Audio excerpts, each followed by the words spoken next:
కాంగ్రెస్ పార్టీలో మరోసారి వర్గ విభేదాలు రచ్చకెక్కాయి. బాల్కొండ నియోజకవర్గంలో అధికార పార్టీ నేతల మధ్య పొత్తు పొసగటలేదు. ఆ నేతల తీరుతో క్యాడర్ నలిగిపోతోంది.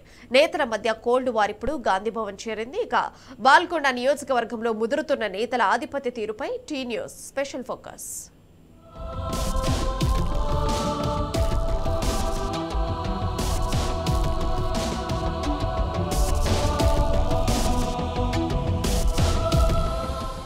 నిజామాబాద్ జిల్లా హస్తం పార్టీలో వర్గపోరు ముదిరింది.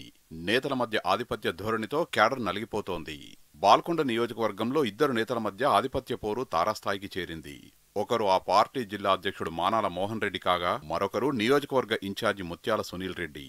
ఈ ఇద్దరు నేతల మధ్య ఇప్పుడు పచ్చగడ్డి వేస్తే బగ్గుమంటుంది. వాళ్ల పంచాయతీ గాంధీభవన్ కు తాకింది.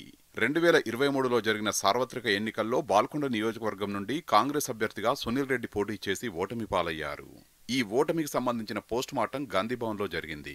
పీసీసీ అధ్యక్షుడు మహేష్ కుమార్ గౌడ్ సారథ్యంలో బాల్కొండ నియోజకవర్గానికి సంబంధించిన నేతలతో సమావేశం జరిగింది. ఈ సందర్భంగా నియోజకవర్గ కాంగ్రెస్ నేతలు గల్లాలు పట్టుకునే స్థాయికి వెళ్లింది. పరిస్థితి చేజారడంతో పీసీసీ అధ్యక్షుడు అర్ధాంతరంగా సమావేశాన్ని ముగించుకొని అక్కడి నుంచి వెళ్లిపోయారు.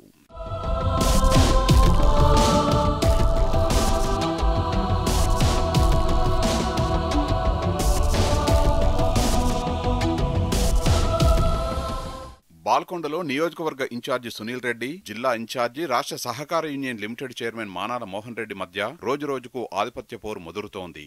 ఈ ఇద్దరు నేతలు రెండు గ్రూపులుగా విడిపోయారు. తన ఓటమికి మోహన్ రెడ్డి కారణమంటూ బహిరంగంగానే సునీల్ రెడ్డి విమర్శిస్తున్నారు. అహంకారంతో తమను నియోజకవర్గంలోకి రానివ్వలేదని మోహన్ రెడ్డి అంటున్నాడు. ఇద్దరి మధ్య అభిప్రాయ భేదాలు మరోసారి గాంధీభవన్ వేదికగా బయటపడ్డాయి. అసెంబ్లీ ఎన్నికల నాటి నుంచి ఇద్దరి మధ్య పచ్చగడ్డి వేస్తే బగ్గుమనే పరిస్థితి నెలకొంది. ఈ క్రమంలోనే వీళ్ల పంచాయతీ సీఎం రేవంత్ రెడ్డి వద్దకు చేరిందట. దాంతో ముఖ్యమంత్రి ఇద్దరిని పిలిపించి కలిసి పనిచేసుకోవాలని సూచించారట.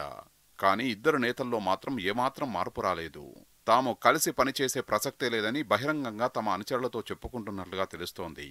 మోహన్ రెడ్డి ఓ అడుగు ముందుకేసి రానున్న ఎన్నికల్లో బాల్కొండ నుంచి పోటీ చేస్తానని ప్రచారం చేసుకోవడం వివాదాన్ని మరింత పెంచిందట.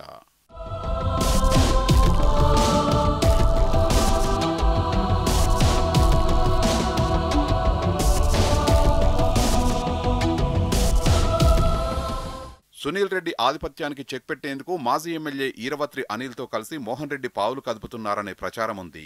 కాంగ్రెస్ ప్రభుత్వం అధికారంలోకి వచ్చాక సీఎం రేవంత్ రెడ్డి బాల్కొండకు పెద్దపీట వేశారు. ఈ ప్రాంతానికి చెందిన ముగ్గురికి చైర్మన్ పదవులతో పాటు అదనంగా డీసీసీబీ చైర్మన్ పదవిని ఇచ్చారు. దీంతో గ్రూప్ రాజకీయాలు పెరిగాయని, పట్టుకోసం ఎవరికి వారే ప్రయత్నాలు చేస్తున్నారట.